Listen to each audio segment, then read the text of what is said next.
Hello, it's me, Emma, and I am back for my May-June wrap-up to tell you all the things that I read during those 2 months. It looks like I'm living in a strange pauper's cell because I just moved to Washington, D.C., and I don't own any furniture, so I'm sitting on the floor on the air mattress that I'm sleeping on for the time being. Also, I was like, I gotta film this. I gotta film this right now. I don't want to put this off. I want to edit it tomorrow and put it out. Da da da. But I'm rapidly losing light, so we're gonna see how this goes. Maybe I won't be able to use any of this footage because it'll get too dark. The first book that I finished in May was The President by Miguel Angel Asturias, translated by Francis Partridge. I gave this one 4 stars. Absolutely beautifully written. Some really unique, gorgeous, picturesque language. Very difficult, heavy read, all about a fascist government torturing people for the personal gain of government officials. That's quite relevant, really brings a lot of insight into what people have experienced in fascist takeovers, but just so heavy, so beautiful, so heavy. Miguel Angel Asturias won a Nobel Prize for Literature, and I can really understand why, because he's able to convey the severity of the situation with such beauty in a way that's balanced so well. So highly recommend that one if it stands out to you at all. Next, I read The Map Thief by Michael Blanding. I gave this one 4 stars. I've really been on a savory kick recently. It started with The Art Thief, and then I read The Man Who Loved Books Too Much, and now finally I'm reading The Map Thief. All about various rare, valuable items being stolen by troubled men. The Map Thief was a really interesting overall look at the downfall of this man who had been quite a prolific rare map dealer, and how he just dug himself into this hole of ripping people off and kind of sort of scamming people and then paying them back later, and then eventually stealing maps from libraries and universities. And I liked how it was both a thorough examination of the rare maps market, as well as an examination of the thief himself and how he became the way that he became. Then I read Rickshaw Boy by Lao She, translated by Howard Goldblatt. I gave this one 3 stars. This has become a category of classic Chinese novels, which is man gets more and more miserable and then it ends. It's just about how there's a certain level of poverty that you cannot bring yourself up out of by yourself, and the rickshaw boy does his best to pull himself up by his bootstraps. It doesn't work, and everything just keeps going wrong, and everything is bad. It's well written. It was compelling, but man, it's so long. It's just so many pages. I don't think it's even like that long. It's probably around 300-ish pages, but just like on and on and on of him just being so miserable. I really had to drag myself through it. It was rough. It was a hard time. Unlike the next book I read, which was Border Town by Shen Kong Wen, translated by Jeffrey C. Kinkley, I gave this one 4 stars. This is a very short Chinese novel about a young girl. She's like 13, 14, just starting to hit puberty, kind of grow up, understand more things about the world. She lives with her grandfather. They operate a ferry across a river between provinces. That's the border, is between the provinces.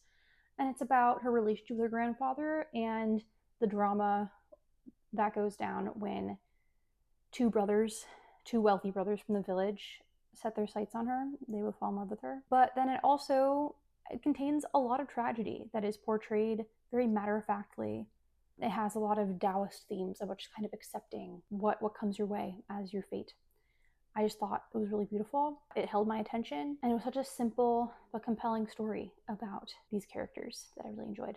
And yeah, it was so short. I got through it and I was like, good palate cleanser. Then I listened to Dead Silence by S.A. Barnes. I gave this one 1 star. I was really craving feeling a horror sci-fi in space, which is what this is. And it was boring. The pacing was weird. There just wasn't much happening for most of it, and then all of a sudden there was stuff happening. I thought all of the characters were annoying. All of them. I thought all of the characters were annoying, especially the main character. And to be stuck in her head the whole time when she's being annoying the whole time, oh, it was such a hard time. It was so hard, but I wanted to know what the twist was going to be because it's about these salvagers who come across an abandoned luxury cruise spaceship that is now full of horrific corpses, and they go on to salvage this ship. But what's happening? Why did all the people inside die? And then crazy, creepy stuff starts happening. And I was like, well, I want to know what it is. I want to know what's happening. I want to know what's going on. And it was the worst. It was the worst kind of explanation. I hated it. I really just had a terrible time. I did request a bunch of other spooky horror sci-fi stuff after this, but I have to wait for them because they're the ones that are actually good. Just a bummer, just a real big bummer all around on this one. Do not recommend. Then I read Daughter of the Dragon by Yun-Tae Hwang. This was a biography that I read for API Heritage Month. It is about old Hollywood actress Anna May Wong.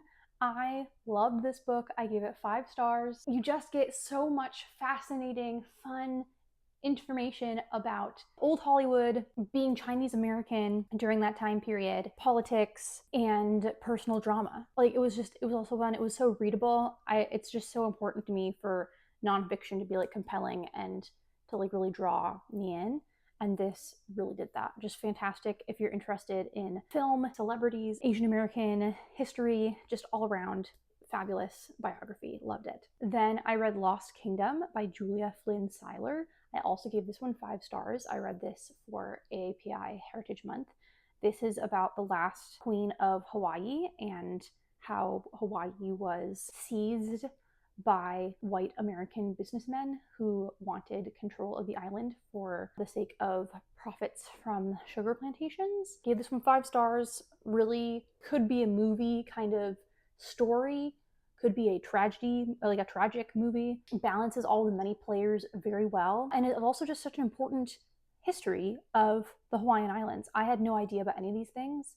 And I think it's really important for American citizens to understand this legacy and how American citizens and the American government have treated Indigenous peoples. I think that awareness about the treatment of Indigenous peoples on the North American continent is more well known, but we really don't learn that much about the treatment of Indigenous peoples in island nations. And I think that this is a very approachable read. It's thick, it's a long read, but I thought it was easy to get through. I thought it was compelling.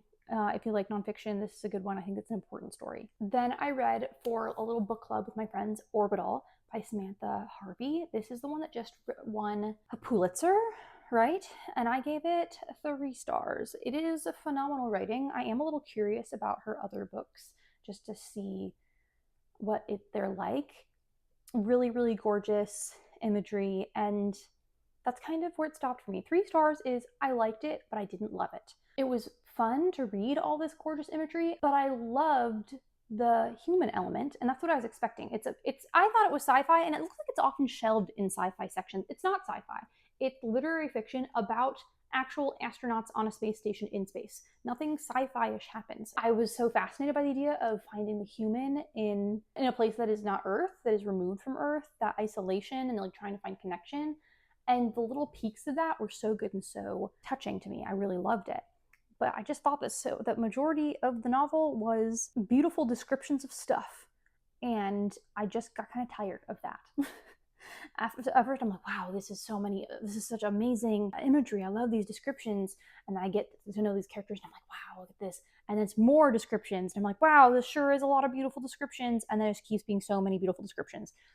Oh, I got tired. Yeah, 3 stars. It was good, but not great for me. Then I read The Color of Law by Richard Rothstein. I gave them 5 stars. This is a nonfiction book all about how every part of the American system, from federal law to local law, insurance, realtors, local populations, everything colluded to keep Black people out of quality housing all throughout history. And it really lays it out. It's very clear.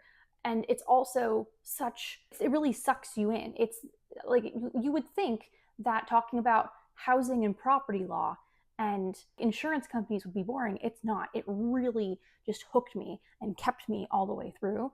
This is essential reading. If you haven't read this one, even if you don't like nonfiction, I mean, like if you can make it, like I understand that nonfiction isn't for everyone, but this is just such important information, such an important story.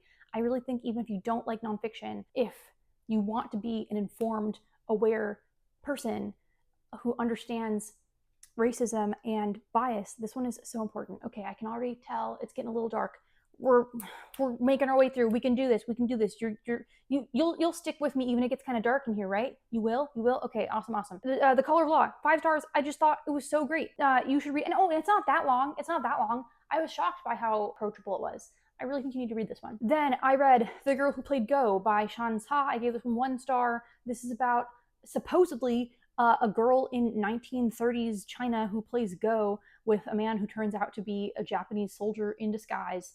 And I thought that the perspectives didn't make any sense. It was just all of these people making bizarre choices that I didn't understand, and everyone being annoying and gross. And I learned nothing about Go, and it's possible that the author doesn't know anything about Go.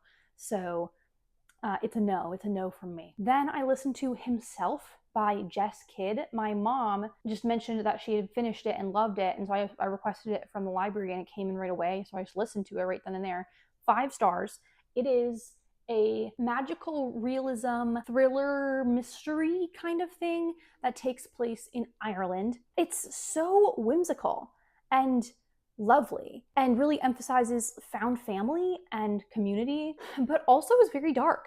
Like, it's about a man who grew up in an orphanage and goes back to his mother's hometown to find out what happened to her. And the secret of what happened to her is very dark and is being covered up by the conservative townspeople. But then he can see ghosts. And that is such a huge part of his story and the way that he interacts with the world. So it's about the dark, heavy secrets about his mother's life, but it's also about the way that he is able to connect with people in the community who are compassionate and who do want him to find these answers. It's just really, really lovely. I was so taken aback. I've never really read anything like this. I read mysteries, I read magical realism, I've read stuff in Ireland, I've read whimsical, fanciful things, but nothing with this particular combination of factors. I just thought it was fantastic. So if any of that appeals to you, this would be great for mystery lovers, literary fiction lovers, fantasy, anyone, any of those things. I think this could appeal to such a wide range of people. Absolutely great. Then I read Chandra by Kameshwar C. Wali. I gave this one 4 stars. This is the biography of a man, Dr. Chandra, immigrated from India to the US and was an astrophysicist, and I got to pretend that I was learning about astrophysics, even though I didn't understand any of it.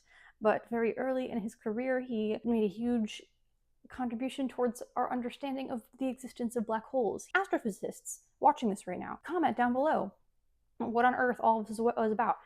But beyond the astrophysics part, it was just a really fascinating portrayal of his life, his experiences as an Asian American, as an immigrant in a time when there really weren't very many South Asian people living in the US, and who he was as this genius who accomplished so many things and touched so many lives. I thought that was very compelling.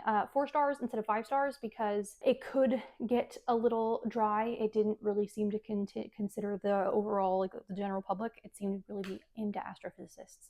But I think that even with that, I still really enjoyed it and got a lot out of it. Then I read Fortress Besieged by Chen Zongshu, translated by Jean Kelly. I gave this one 2 stars. This is 1930s Chinese literature, very long, all about rich people's problems and being pressured into marriage and then being miserable. Unfortunately, it is my understanding that this one is really, really famous in China because of its fabulous writing and wordplay, and that really didn't translate into English very well, and so wasn't made for a Western audience. It's best enjoyed in its original form, and I just thought it was really long. There were some parts that I thought were really funny, really clever, some parts that I thought were written in a really fun way, but overall wasn't moved by the characters. I often found the events quite boring, etc., etc. Didn't have a great time. Then I listened to The Night Guest by Hildur Knutsdottir, translated by Mary Robinette Kowal. What is here? Kowal, I think. I gave this one 3 stars. I liked it. Kind of spooky, eerie exploration of the isolation and expectations of a modern woman as she wakes up every morning absolutely exhausted and covered in bruises, and she's starting to figure out that she is sleepwalking at night and doing something, but she doesn't know what she's doing, and just kind of like the eerie goings on as she figures that out. I thought it was interesting. I enjoyed it, but I thought it could have been creepier, and nothing unexpected happened. It really just happened along the lines of what I thought was going to happen, and then it ended. So I think it would have been so incredible if it cranked up the creepiness way more, and if there were like some big shocks and surprises in there. But they did not, so 3 stars. Then I read Engine Summer by John Crowley. Here's the story of me reading Engine Summer, okay? Months ago, my grandma told me that I should read Engine Summer by John Crowley, that she had first read it in the 70s when it came out, and that she has reread it so many times, and it's so great, and I should find it. I looked for it. It's not anywhere in the library system at all. It's no longer in print entirely, or like very limited. Like it went out of print and now it has very limited printing, not a common book. I looked in multiple sci-fi fantasy used bookstores that did not have it. And I could have ordered it online, but I was like, I wanted the hunt, you know? I was like, I want to find it somewhere in the wild. But then my grandma just got it for me. She just ordered it online and lent it to me because she had lost her copy and wanted to have it again anyway. This is a post-apocalyptic novel, but it's like about a boy who lives in a settlement of people who are all living and getting by together about, like, I don't know, hundreds of years after the apocalypse has occurred. His community really values and prioritizes storytelling and what makes up a story, and there are a lot of secrets and things that he doesn't understand about some of the stories that have been passed down, and so he leaves the settlement to go discover more about these secrets. And I mean, bring this one back, you guys. This one should be a classic must read for any and all sci-fi readers, because it's about stories, it's about perspective, it's about truth, it's about personal choices and community, different types of community, the things that we share together, the things that connect us together.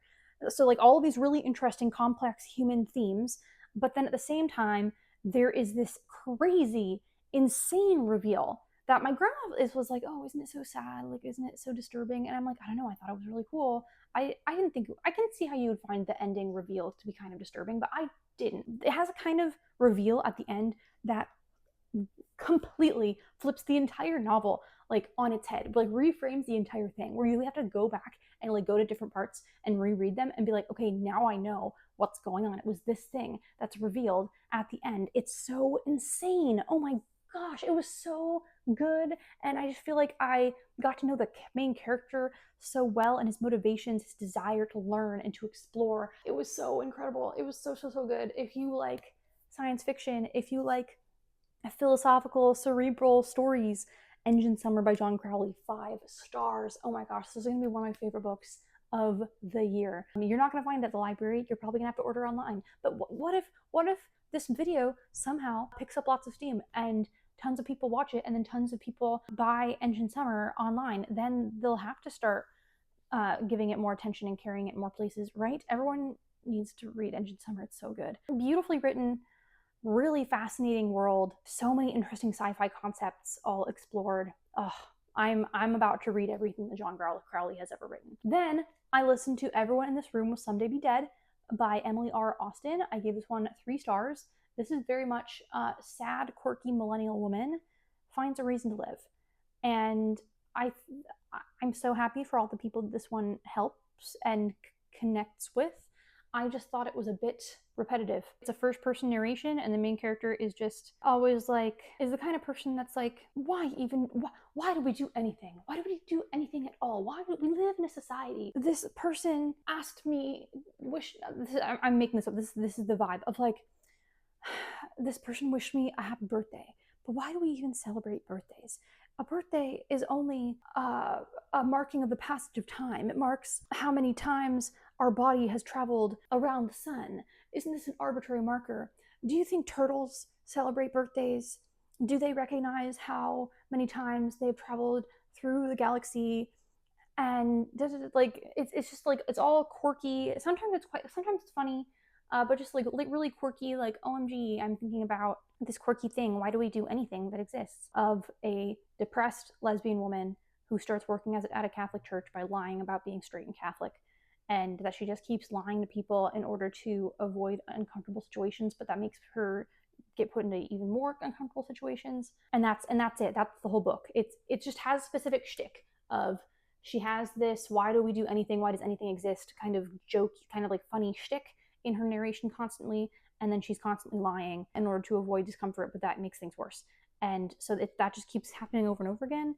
And that's it. That's the whole book. 3 stars. I liked it. Didn't change my life. I'm happy for people who like it though. And then I read Red Sorghum by Mo Yan, translated by Howard Goldblatt. I give this one 4 stars. Horrific, disgusting, awful, terrifying novel about the Second Sino-Japanese War and the horrors and violence that people experience during that, but just fabulously written, transported me to that time, to the beautiful countryside setting that all these horrors are taking place in. Definitely not everyone's cup of tea though, and that's fine. Then I read Romantic Comedy by Curtis Sittenfeld. I gave this one 4 stars. I am very picky about romance. I need it to be a certain way, and people who I will get fantastic recommendations from, I align with all of their tastes all the time on everything. I will often not align on their taste in romance. I think that romance is so individual to each person and what they like, and romantic comedy aligns with what I like. It is basically a romance between a fictionalized SNL writer and SNL musical guest. It also semi takes place during COVID, and there's like a big chunk of it in the middle that is emails being exchanged back and forth between the main character and the love interest that I found very cute, early 2000s rom-com-y. I just thought that it was a really good exploration of the character and her vulnerabilities and her flaws, while also making her just really interesting and relatable. I thought that the exploration of the relationship was so mature and communicative, and they get to know each other. What I love in a romance, really being able to see why the 2 characters are in love, that they've gotten to know each other, they've experienced things and talked about things together that like bring them together. I'm not super into like they just had this instant chemistry. Ooh, it's really getting dark now. I'm sorry, you guys. It's getting so dim. Can you see me? Can you still see me? It's okay. I don't often go for they were just drawn together instantly and now they're obsessed with each other. I love that slower burn of they get to know each other and they just fall in love with each other's minds. And that's what this really is. Like they just love each other's minds and perspectives and talk about so many things while also both being flawed humans. The male love interest is less flawed. He's kind of perfect, but that's okay. I can be okay with that.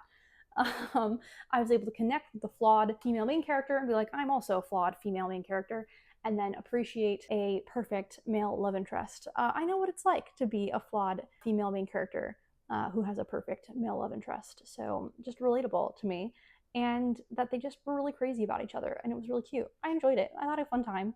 4 stars. 4 stars, not 5 stars, because there is a like pivotal moment where there's like a massive misunderstanding moment in their conversation that I thought made absolutely no sense whatsoever and made me really upset, and they never resolved that and just kept treating that as like a normal interaction, and I just thought it was not a normal interaction. Oh my gosh, it drove me nuts. That part drove me so crazy, it made me take off a whole star. Other than that though, loved it.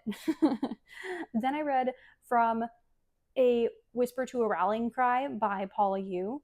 This one is about the murder of Vincent Chin in the 1980s and how it was, this is nonfiction, and how that really galvanized the Asian American rights movement to draw attention to hate crimes and the treatment of Asian American people. I gave this one 5 stars. I thought this was a fantastic examination of Asian American history, crimes against Asian Americans, understanding of the Asian American rights movement, and also being a super in-depth look into the American legal system and what a trial is like. It really explained everything, like step by step, like what was going on through the various trials that went down through this case. It just made it so approachable and easy for me to understand what was going on and why it was important, as well as how things need to be improved and how things, and with like a little bit at the end of like how things have been improved since then, what's changed as a direct result of Vincent Chin's murder. And so I loved getting that insight into the complexities of the legal system. Okay, then I read Dr. Mom Chung of the Fair-Haired Bastards by Judy Tsu-Chun Wu. I read this one for Pride Month because Dr. Mom Chung was a Chinese American woman who got a medical degree and schmoozed with old Hollywood celebrities and World War II soldiers and was a closeted butch lesbian. And I learned so much. It was so fascinating. Such a character, such a unique person and situation. But it was so dry. It was written like a textbook. It was written like a scholarly article. Not fun to read at all. Oh my gosh, huge drag. I gave this one 3 stars because I learned a ton, but boy, was it not enjoyable to read. And then I read Heartless by Marissa Meyer because a friend told me to. You know who you are. I loved The Lunar Chronicles as a teenager by Marissa Meyer. Loved those ones so much. Heartless, which is like the villain origin story of the Queen of Hearts in Alice in Wonderland, I thought was terrible, and I gave it 1 star. I didn't think there was a single redeeming quality of this entire book. I thought that the writing was weird and cheesy. I thought all of the characters were flat, one note, and annoying. There wasn't really a coherent plot. I didn't really understand, like, there wasn't really like I didn't understand what we were supposed to be paying attention to. It somehow managed to make Wonderland, the world, like flat and boring, and the romance didn't make any sense and I didn't like it. Everything was bad. I didn't like it. But now apparently I need to go watch the entire high school stage musical version of this book online soon. So I just get to keep torturing myself. How amazing. Then I read The Mayor of Castro Street by Randy Schiltz. This one is about the life and murder of Harvey Milk in the 1970s. This is nonfiction. I gave it 5 stars. So in depth, written by a journalist who really knows his stuff. So fascinating, understanding political campaigns, local politics, governance, lawmaking, also the formation of queer community and the evolution of gay culture in America. So interesting, so in depth. It's long, many pages, densely packed words on the page. Could potentially be boring to you if you're not that into history or politics, but I love history and politics. I thought it was so fascinating. I'm thinking about this book constantly still. Then I listened to The Marrow Thieves by Cherie Dimelin. I gave this one 5 stars. Apocalyptic novel about like an environmental apocalypse, and then also a disease is sweeping through. It takes place in Canada. Maybe the disease is happening all over the world. I'm not sure. But in Canada, there's this disease sweeping through, and the only cure that they have found so far is by harvesting the marrow of indigenous peoples and turning that into medicine, and this kills them. And so the main character is a boy who has fled the basically revived residential schools that Canada has started reinstating in order to imprison and harvest indigenous people's bone marrow. And so it's about him finding this new family and surviving out in the wilderness, and also about growing up under those conditions. It was just such a compelling, I've used the word compelling a lot. It was such a moving, gripping way of contextualizing the oppression and violence against indigenous peoples in a contemporary setting, which was so fascinating, while also being like a young adult novel that's very exciting to read. I was going to give this one 4 stars because there just was a certain je ne sais quoi that was like not hitting quite, that I was like, this is really good, I'm really enjoying it. There's just something that's not quite there for me. I don't know what it is.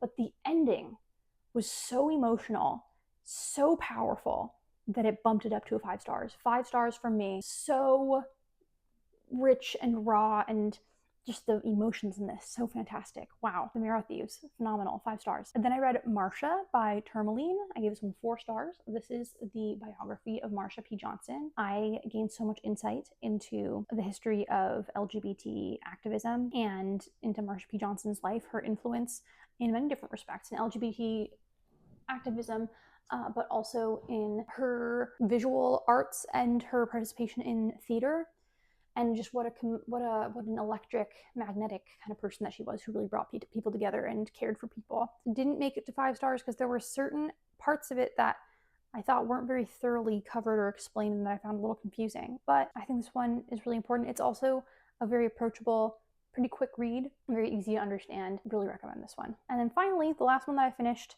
before the end of June was Cold Nights by Ba Jin. I gave this one 3 stars. This is yet another Chinese man is miserable, and it just keeps getting worse. And in this one, he dies in the end. I don't think that's much of a spoiler, because are you really going to read this? I mean, you can if you want to. The writing was good, and it was short. And so I appreciated not having to drag myself through too much. And yeah, there's a war going on. He's sick. His mother-in-law and wife are constantly fighting. He doesn't make very much money. His wife is probably going to leave him. Over the course of the book, all of those things just keep getting worse. And then he dies. But well, luckily, you can still see my face, but it's definitely way darker in here now. Thank you so much for enjoying this passage of time as the sun goes down and listening to all the things that I read over these past 2 months. I'm not sure when my next video will be, because I'm still figuring out the library situation here. There's a library nearby. I just got a library card. That's great, but they don't have an interlibrary loan system. So how am I going to, well, they do, but like there's problems with it, with like funding and stuff. I don't know. I don't know what's happening in DC. Does anyone know what's happening in DC right now? I don't think so. So I might have to go get a library card in Maryland and get an interlibrary loan stuff set up there, because how else am I going to read my obscure, rare Chinese novels that I've decided I need to read? What am I going to do? How am I going to find weird, random biographies of various people throughout the year? These are important questions. I'm from the middle of the Midwest, where you can drive 8 hours and end up in a cornfield, still within your same state. And so I'm kind of baffled by the concept that I can take the subway for half an hour and I'm in Maryland suddenly, and I can take advantage of their library system. That's awesome. Maybe I'll try and get a Virginia library card too, just like really game the system. I don't know. Anyway, please tell me what you loved reading in May and June, and I will see you next time.